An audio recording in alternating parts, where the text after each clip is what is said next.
कि programming language क्या है, सी क्या है, कौन लाया था और कैसे लाया था, ये सब चीजें थी। आज हम लोग ये करेंगे कि यूजर को कंप्यूटर से इंटरेक्ट कराएंगे।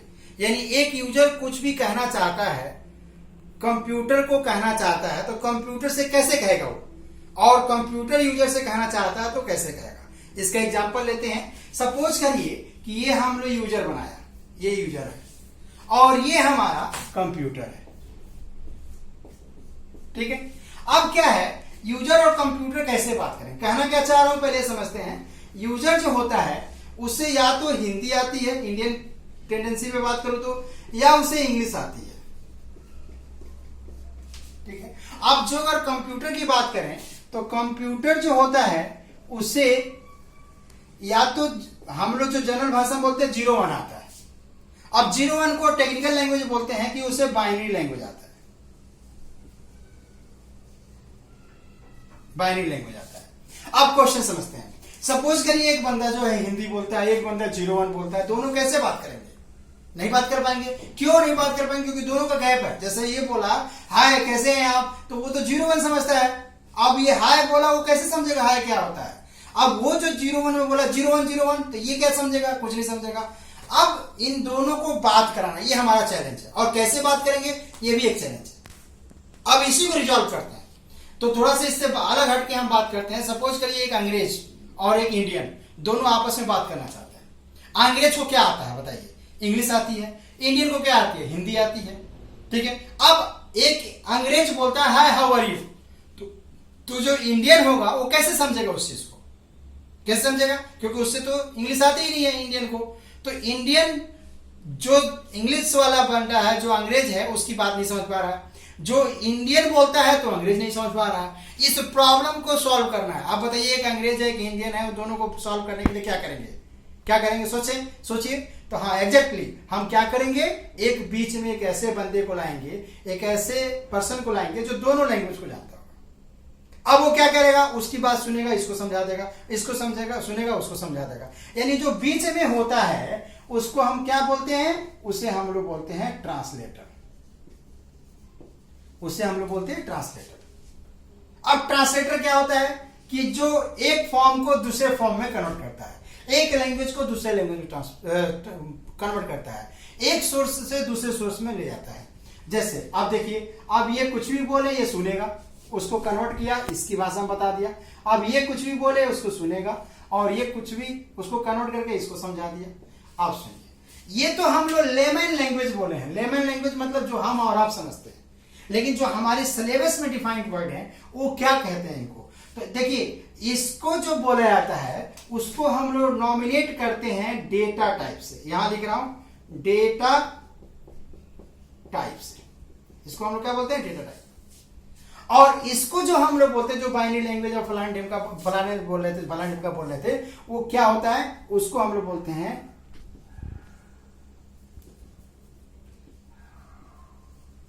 Conversion specification. अब ये होते क्या है पहले समझ लेते हैं। जैसे देखिए, आप मान लीजिए हिंदी बोलना है तो हिंदी में रोना है, खाना है, गाना है, पीना है, ये सारे वर्ड्स हैं। लेकिन हिंदी में ही कोई बोला मैं रो रहा हूं, मैं गा रहा हूं, ये सब समझ में आ रहा है। मैं हंस रहा हूं, ये समझ में आ रहा है। क्यों? क्योंकि ये सारे वर्ड हमारे डिक्शनरी में हैं। हिंदी की डिक्शनरी है, उसमें ये सबका मतलब है कि रोना मतलब रोना, खाना मतलब कुछ खा रहे हो, इस तरह का मतलब है। तो जो डेटा टाइप होता है वो भी एक डिक्शनरी है। इसमें हम लीगल वर्ड यूज करेंगे, जो सारे वर्ड यूज करेंगे जो यूजर यूज करके कंप्यूटर से बात करेगा। जैसे एग्जांपल लेता हूं, मान लीजिए आपने बोला मैं रो रहा हूं, मैं गा रहा हूं, मैं हंस रहा हूं। आप किसी ने बोला ई हुआ, तो ई हुआ का मतलब तो नहीं समझ में आया। क्यों नहीं समझ में आया? क्योंकि ई हुआ नाम का कोई वर्ड नहीं है। अब उस वर्ड में नहीं है मतलब क्यों नहीं है? क्योंकि वो हमारी डिक्शनरी नहीं है, तो इसलिए हम उसे इनवैलिड बोलते हैं, फॉल्स वर्ड बोल देते हैं, या कोई इनकरेक्ट स्टेटमेंट बोल देते हैं। सिमिलरली जैसे खाना पीना रोना था, एक कलेक्शन था, उसको हिंदी डिक्शनरी बोले। इस तरह से जो जो वर्ड यूजर बोलेगा किससे? कंप्यूटर से, उसके कलेक्शन को हम लोग डेटा टाइप बोलेंगे। आज जो जो वर्ड कंप्यूटर बोलेगा यूजर से, उसके कलेक्शन को कन्वर्जन स्पेसिफिकेशन बोलेंगे आगे चल के। अभी ये तो बहुत डिटेल टॉपिक है, अभी हम लोग आगे समझेंगे। अब क्वेश्चन ये है कि जो बीच में टपका था, जो बीच में आगे कूदा, उसको जरा समझते हैं तो इसका ट्रांसलेटर था। अब ट्रांसलेटर कितने तरह के होते हैं? रियल लाइफ में ट्रांसलेटर बहुत तरह के होते हैं, लेकिन प्रोग्रामिंग की लैंग्वेज में सिर्फ 3 तरह के ट्रांसलेटर यूज होते हैं। पहला ट्रांसलेटर का नाम है कंपाइलर, दूसरा है इंटरप्रेटर और तीसरा है असेंबलर। ये 3 तरह के ट्रांसलेटर जो है प्रोग्रामिंग लैंग्वेज में यूज होते हैं। स्पेशली सी में हम लोग 3 तरह का यूज करेंगे। ठीक है, तो पहला कंपाइलर, दूसरा इंटरप्रेटर और तीसरा असेंबलर। अब इन तीनों को पहले समझ लेते हैं, फिर डेटा टाइप समझेंगे, फिर कन्वर्जन स्पेसिफिकेशन समझेंगे। तो पहले हम जा रहे हैं शुरू करने किसको? कंपाइलर को पढ़ने जा रहे हैं। तो पहले हम लोग क्या करेंगे? कंपाइलर पढ़ेंगे। इंटरप्रेटर क्या था? अब असेंबलर की बात है, तो लीजिए देखते हैं असेंबलर। असेंबलर को भी डायग्राम से ही समझेंगे ताकि हमारी डेफिनेशन परमानेंट हो जाए, हमारे लिए इजी हो जाए। तो लीजिए असेंबलर, ठीक है, ये क्या करता है? कोई एक असेंबली लैंग्वेज होती है,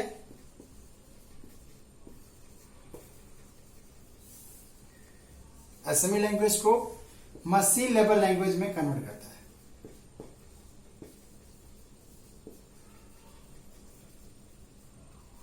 मशीन लेवल लैंग्वेज में कन्वर्ट करता है।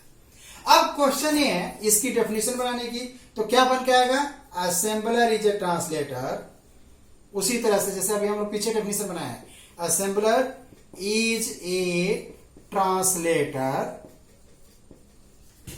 फुल स्टॉप, या आगे बढ़ना चाहे तो विच ट्रांसलेट या कन्वर्ट बोलते हैं इसको, assembly language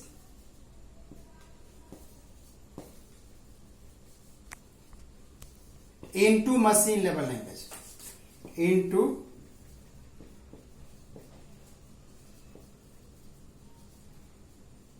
machine level language. तो ये इसकी बेसिक डेफिनेशन है। अब क्वेश्चन ये आ रहा होगा कि ये असेंबली लैंग्वेज है क्या? देखिएगा असेंबली लैंग्वेज क्या है। तो असेंबली लैंग्वेज की जो अगर बात करें हम, जैसे सी है उसी तरह से एक असेंबली लैंग्वेज भी होती है। ये मदर टंग की लैंग्वेज होती है। इस लैंग्वेज में जैसे इसका एक एग्जांपल दूं तो 8085, 8086, 8088 ये लैंग्वेज का नाम है। ये कोई नंबर मत समझिएगा आप, जैसे सी लैंग्वेज है, जावा है, डॉटनेट, ओरेकल है, उस तरह से। तो ये लैंग्वेज कहां पढ़ेंगे हम लोग? ये मदर टंग की लैंग्वेज है, इसको माइक्रो प्रोसेसर लैंग्वेज भी बोलते हैं हम लोग। ये आपको सेकेंड ईयर ऑनवर्ड मिलेगी, आपको पूरा प्रॉपर एक लैंग्वेज है। इसका एक छोटा सा डेमो देता हूं, ये काम कैसे करता है। जैसे मान लो कि C = A+B हमने लिखा, ये हाई लेवल लैंग्वेज बोलते हैं। ये हम लोग हाई लेवल लैंग्वेज में इसको ऐसे बोलते हैं। आपको 2 नंबर जोड़ना है तो ऐसे करेंगे। लेकिन असेंबली लैंग्वेज में इसको जो अगर बोला जाए तो असेंबली लैंग्वेज में ही ऐसे हो जाएगा, ऐड B और C। तो ये हो गया इसका कंपैरिजन कि आप जो बोलते हो वो हाई लेवल लैंग्वेज ऐसा है और असेंबली लैंग्वेज ऐसा है। इसमें प्लस को क्या लिखा है? ऐड। माइनस को क्या लिखते हैं? सब। डिवीजन को क्या लिखते हैं? डिव। मल्टीप्लिकेशन क्या लिखते हैं? Div mult. इस तरह से सारे वर्ड्स इसमें डिफाइंड है, ऑपरेटर उसके डिफाइंड है। तो हम लोग इस तरह का यूज करके इसमें हम लोग असेंबलर बनाते हैं। तो ये रहा आपका असेंबलर की डेफिनेशन। अब हम लोग क्या करेंगे? देखिए यहां तक हम लोग पढ़े कंपाइलर क्या था, असेंबलर क्या था, इंटरप्रेटर क्या था। अब बारी सोचिए, ये तो बीच में कूदा था ना, इसको हमने खत्म कर लिया। अब बारी है डेटा टाइप, और फिर बारी है कन्वर्जन स्पेसिफिकेशन की। तो चलिए हम डेटा टाइप पढ़ते हैं कि जो कंपाइलर, इंटरप्रेटर और असेंबलर थे इनकी डेफिनेशन क्या है। आइए देखते हैं कंपाइलर। जो अगर कंपाइलर की हम बात करें तो कंपाइलर को कैसे डिफाइन करेंगे ये समझते हैं। देखिए एक ऐसा हम डायग्राम से समझाएंगे जिससे कि हमारा एकदम डेफिनेशन क्लियर हो जाए। लीजिए कंपाइलर क्या है ऐसे समझिए, कंपाइलर ये बीच में है और इधर क्या है? इधर है high level language, high level language. इसको सोर्स लैंग्वेज भी बोलते हैं। इसको क्या बोलते हैं? Source language, source language.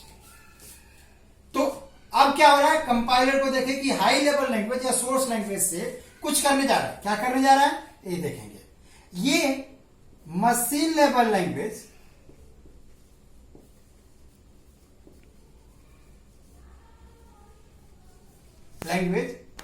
या मशीन कोड में क्या करेगा? ट्रांसलेट करेगा। अब इसकी डेफिनेशन बनाते हैं। कंपाइलर क्या था पहला लाइन, आप बताइए। कंपाइलर पहला लाइन क्या था, जरा बताएंगे आप लोग। कंपाइलर ट्रांसलेटर था, क्या था, कंपाइलर ट्रांसलेटर था। तो लाइन लिखे compiler is a translator, full stop. अब अगली लाइन क्या करता है ये ट्रांसलेटर, हाई लेवल लैंग्वेज को मशीन लेवल लैंग्वेज में कन्वर्ट करता है। तो compiler convert the high level language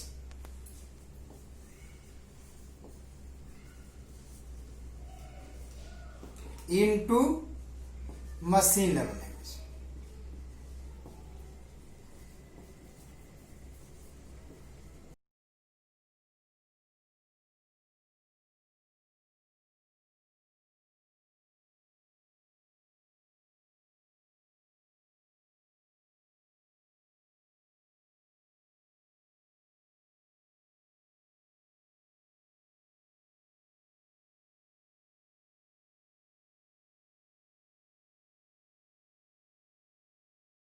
definition हम डिजाइन कर रहे हैं तो कैसे बन के आएगा, जरा देखेंगे आप लोग। यहां हमने लिखा इंटरप्रेटर,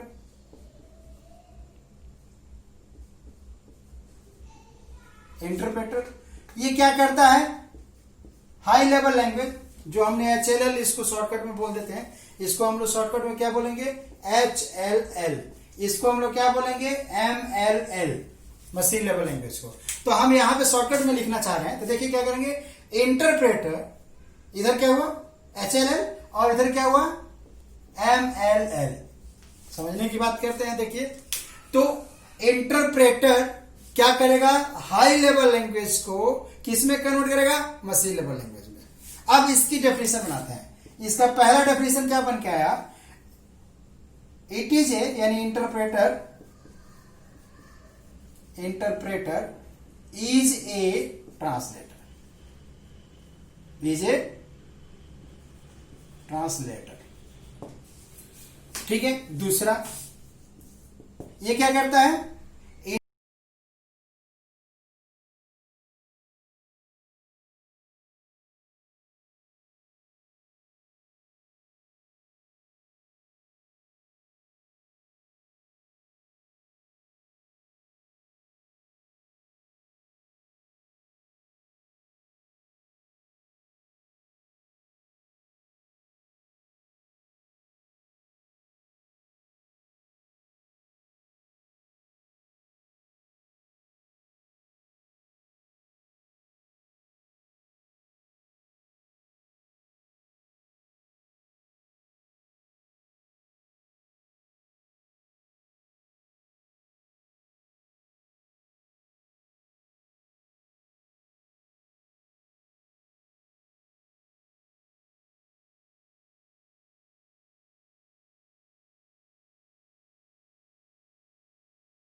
जो हमने स्टार्टिंग में देखा, अभी हम जब इंट्रोडक्टरी पार्ट दे रहे थे कि कैसे यूजर कंप्यूटर से बात करेगा, तो आपको समझाया था कि डेटा टाइप क्या है, is a collection of legal words that is used by the user for the computer. जो यूजर यूज करेगा, अपने लिए यूज करेगा, कंप्यूटर को बताने के लिए यूज करेगा, उसको हम लोग डेटा टाइप बोलते हैं। अब हर चीज को डिफाइन करने का अलग अलग तरीका है, तो डेटा टाइप की डेफिनेशन यही है। अब क्या है कि डेटा टाइप के टाइप कितने हैं जो हम यूज करेंगे फ्यूचर में। तो डेटा टाइप के जो टाइप हैं वो बेसिकली कितने हैं, 3 तरह के होते हैं। शुरुआत में 3 ही डेटा टाइप बने थे, उसको बहुत सारे एलोबरेट करके लोगों ने बहुत बड़ा बड़ा बना लिया था। अब देखिए जो डेटा टाइप के जो टाइप थे, डेटा टाइप के जो टाइप थे, पहला जो था उसको हमने बोला कैरेक्टर। पहला जो टाइप था वो क्या था, कैरेक्टर था। कैरेक्टर होता क्या है, इसको शॉर्टकट में क्या बोलते हैं पहले समझते हैं। शॉर्टकट में इसे कैर बोलते हैं। आइए कैरेक्टर होता क्या पहले समझते हैं। ABCD, क ख ग घ एंड कोई भी सिंबल, जो सिंबल हम यूज करते हैं उसे हम कैरेक्टर बोलते हैं। सिमिलरली जो दूसरा था वो था आपका इंटीजर। इंटीजर को शॉर्टकट में क्या बोलते हैं, इंट। इंट क्या होता है पहले समझते हैं। नंबर्स, बिना डेसिमल वाला, कंप्लीट नंबर जिसको बोलते हैं, जैसे 45, 42, 4026 कुछ भी ऐसे, ये कंप्लीट नंबर को हम लोग बोलते हैं इंटीजर। और जो तीसरा है वो क्या है पहले समझते हैं। तीसरा है फ्लोट।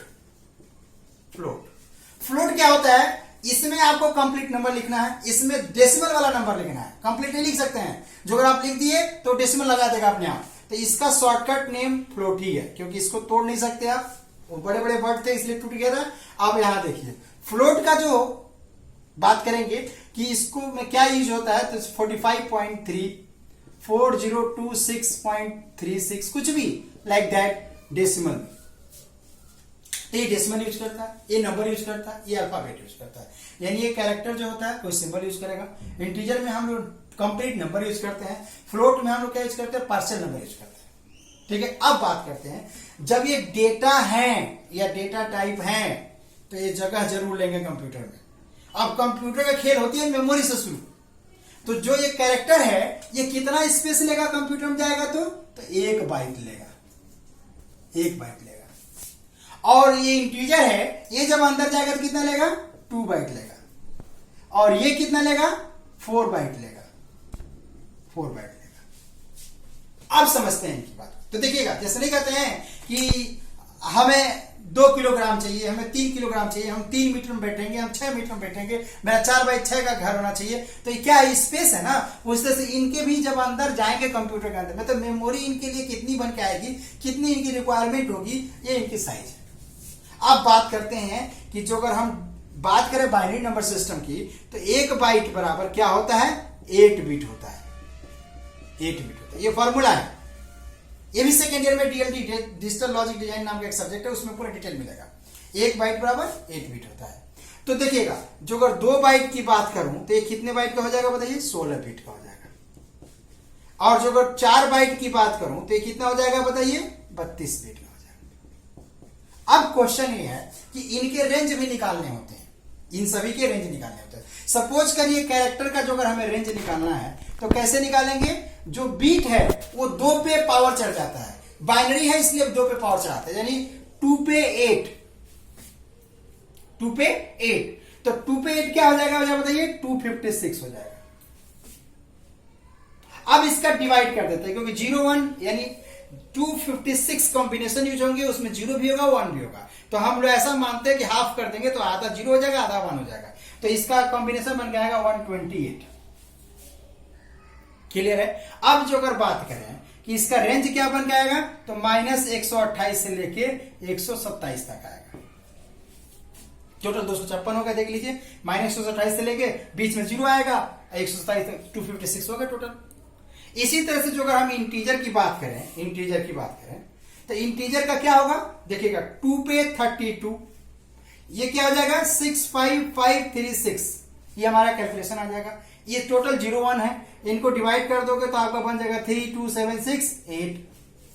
अब इनका रेंज निकालने की कोशिश करें तो -32768 से लेके 32767 तक आएगा। ये दोनों को जोड़कर देखिए 65536 आ जाएगा। तो ये रेंज निकालने का तरीका, इसी तरह से इसका निकालेंगे हम। तो अब हम क्या करेंगे, अब हम कंप्लीट डेटा टाइप को पढ़ने जा रहे हैं, जिसमें हम ये देखेंगे कि डेटा टाइप क्या होते हैं सारे, जितने भी होते हैं और उनके रेंज क्या होते हैं। तो चलिए हम लोग टेबल बनाते हैं डेटा टाइप और उसका रेंज। हम लोग देखेंगे डेटा टाइप और उसका टेबल कैसे बनेगा उसके रेंज के साथ। तो देखिए टेबल कैसे बनेगा, ये देखिएगा डेटा टाइप, उसका साइज होगा इन बाइट, बाइट में लिख रहा हूं, बीट में समझाया था मैं आपको, ठीक है, 8 का गुणा कर लीजिएगा। अब ये होगा रेंज। तो चलिए इनको समझते हैं कैसे निकला। देखिएगा पहला क्या था जरा बताइएगा, कैरेक्टर। दूसरा क्या था, सॉरी उसका साइज क्या था 1 बाइट। रेंज क्या बन गया था -128 से लेके 127 तक, -127 टू -127। अब दूसरा क्या था इंटीजर, इंटीजर का साइज क्या था 2 बाइट। इसका रेंज क्या आया था -32768 टू 32767, ये अभी हम लोग निकाले हैं। तीसरा था फ्लोट, फ्लोट का साइज था 4 बाइट। इसका रेंज क्या बन के आएगा जो आप निकाल के लाएंगे तो 3.4 e⁻38 टू 3.4 e⁻38, ये रेंज बन के आएगा। ये हो गया फ्लोट। अब आप सोचिए कि हमें कुछ ऐसा करते हैं जिससे दिमाग पे जोड़ना डालना पड़े। 5 नंबर क्वेश्चन आता है ये यूनिवर्सिटी में, तो हमें दिमाग पर जोड़ना डालना पड़े। कैसा क्वेश्चन आता है, list the 5 data type with their range, list the 6 data type with their range, ऐसे क्वेश्चन आएगा। 5 और 6 ही पूछता आपसे। तो हम क्या करते हैं, कैरेक्टर इंटीजर फ्लोट तो हमें याद हो गया, कुछ ऐसा करें कि जो हमें अपने आप इसका सब कुछ हो जाए, 6 आ जाए हमारे पास। तो देखिए ये थे साइन, देखिए यहां साइन लगा हुआ है, साइन लगा हुआ है। अब अनसाइन कर दो इसको, ये साइन है तो यानी प्लस माइनस में चलेगा, अनसाइन मतलब सिर्फ प्लस में जाएगा, ठीक है। तो देखिएगा हम यहां लिखेंगे अनसाइंड कैर, अनसाइंड इंट, अनसाइंड फ्लोट, ये हमने लिख दी। साइज क्या होगा, साइज में कोई चेंज नहीं होगा। इसका साइज 1 बाइट, इसका 2 बाइट, इसका 4 बाइट। रेंज बदल जाएगा आपका। रेंज क्या होगा, ये होगा 0 to 255, ये हो जाएगा आपका 0 to 65535, वो होगा। इसका हम निकाल लेंगे 0 to 2⁻32 - 1, जो कैलकुलेशन आएगा वही लिख देंगे यहां पे। 8 में 4 में 8 का गुणा करेंगे, 8 को 32, तो 2 पे 8 -1 हो जाएगा, ठीक है। इस तरह से रेंज निकल गया। तो देखिए हमारे पास ये हो गया। अब 3 सीखे, कितने हो गए, 6 हो गए। अब सपोज एक और टॉपिक होता है कि ये तो इंटीजर था, इसका आधा करना हो, मतलब जैसे मान लीजिए आपको पिन कोड चेंज करना है, एज के लिए आपको लेना है। एज जो होता है इंसान के कितने साल होती है, 100 होती है, 200 होती है, 10 लाख तो नहीं होती है, 32,000 तो नहीं होती है। तो उस केस में हमें इंटीजर की साइज छोटी लेनी होती है। तो छोटी साइज की जब इंटीजर की जरूरत पड़े तो उसको बोलते हैं शॉर्ट इंट। और शॉर्ट इंट का साइज क्या हो जाएगा 1, इसका सीधे आधा। कैरेक्टर का आधा नहीं कर सकते हैं ना फ्लोट का, लेकिन इंटीजर का आधा कर सकते हैं, क्योंकि इंटीजर में बहुत सारे एप्लीकेशंस होते हैं जहां पे छोटे नंबर से काम चल जाता है। जैसे एज हो गया, आपका एक एग्जांपल दिया, एज आदमी का 100 से ऊपर नहीं होती है, 150 हो सकती है, 200 नहीं हो सकती है ना, उस तरह से। तो हमने 1 लिया, इसका रेंज क्या बन जाएगा, जो 1 वाला था वही रेंज कॉपी कर दीजिए, -128 से लेके 127 तक। अब ये तो साइन में था ना, इसको भी तो अनसाइन कर सकते हैं। तो अनसाइंड इंट, साइज वही रहेगा, रेंज क्या बन जाएगा इसका 0 to लेके 255 तक। इस तरह से हमारे एक टेबल बनेंगे। और भी बहुत सारी चीजें हैं, लॉन्ग है, डबल है, बहुत सारे डेटा हैं जिनको हमें यूज करना होता है। तो हम लोग अब इसको यहां देखते हैं। अब आगे बढ़ते हैं कन्वर्जन स्पेसिफिकेशन। धीरे धीरे हम पढ़ते जाएंगे, आगे हमारे यूज में आते जाएंगे, सारे डेटा टाइप आएंगे। बहुत सारी, बहुत बड़ी डिक्शनरी है, हमने नाम ही बोला डिक्शनरी है, ये यूजर की डिक्शनरी है। तो अभी तो हमने कुछ सैंपल वर्ड दिए हैं, आप जैसे जैसे पढ़ेंगे आपको फेस होगा, प्रॉब्लम आएंगी, हम वो डेटा को यूज करेंगे, सीखेंगे। धीरे धीरे स्टेप बाय स्टेप हम सीखते चले जाएंगे। ये हमारे सैंपल वर्ड्स थे जो डिक्शनरी के रूप में यूज हो रहे हैं यूजर के लिए। इसको हमने डेटा टाइप बोला, ये इसके रेंज थे, कैसे निकाला गया ये सिखाया आपको। अब हम लोग जा रहे हैं पढ़ने कन्वर्जन स्पेसिफिकेशन और उसके करस्पॉन्डिंग जो भी चीजें थी हमने वो देखा। अब हम क्या करेंगे, डेटा टाइप जो देखे थे उनके बिहाफ पे हम इसके कन्वर्जन स्पेसिफिकेशन देखते हैं, ठीक है। तो देखिए कन्वर्जन स्पेसिफिकेशन इसके बिहाफ पे क्या होगा वो देखते हैं।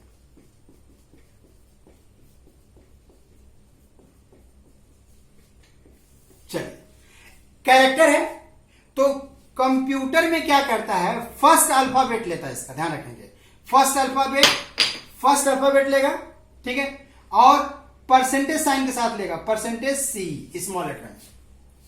तो आप जो अगर बोलते हो कैरेक्टर, तो कंप्यूटर क्या बोलता है, परसेंट सी।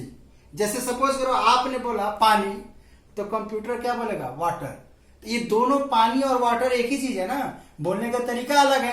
तो जैसे समझ, ये क्या है, ये पानी है और ये क्या है, वाटर है, समझने के लिए। तो एकदम इक्विवेलेंट दोनों पार्ट है, बस ये बोलने वाला कोई और है, ये बोलने वाला कोई और है। सिमिलरली इंटीजर को परसेंटेज आई, जो भी फर्स्ट अल्फाबेट होगा उससे लेते हैं, इसको हम लोग परसेंटेज एफ, ठीक है, फ्लोट है। तो अब इसी तरह से octal, percentage o, string, percentage s, and many more data type and their corresponding conversion specification are available. ये भी हम क्या होगा, जैसे जैसे हम आगे बढ़ेंगे वैसे हम सीखेंगे। Long int, LD, percentage LD, similarly बहुत सारी चीजें होती है। इसको हम परसेंटेज डी भी बोलते हैं, ध्यान रखेंगे। किसको, परसेंटेज आई बोले या परसेंट डी, ज्यादातर बुकों में परसेंटेज डी वर्ड को डिफाइन किया गया है, लेकिन दोनों से चलता है। आई है, ये ओरिजिनल आई ही है, हम इसको टी में पायलट करते हैं। तो अब हम आपको कंक्लूड करना चाहेंगे, यहां पर हमने आपको 3 चीजें सिखाई। क्या सिखाया, यूजर बात करेगा तो उसके पास डिक्शनरी है, उससे बात करेगा। कंप्यूटर बात करेगा, उसके पास डिक्शनरी है, उस वर्ड से बात करेगा। बीच में बात करने वाला आया था, ट्रांसलेटर उसको समझा दिया। अब ये जो टर्म्स यूज किए हैं ना, character, integer, float, percentage, percent c, ये अब प्रोग्राम के अंदर यूज होंगे। तो जो अगली वीडियो हमारी आएगी उसमें हम लोग प्रोग्राम का स्ट्रक्चर देखेंगे, प्रोग्राम की टर्मिनोलॉजी देखेंगे और उसके सिंबल्स देखेंगे कि क्या स्टेप्स होते हैं, कैसे सिंबल यूज होते हैं। चलिए, थैंक यू।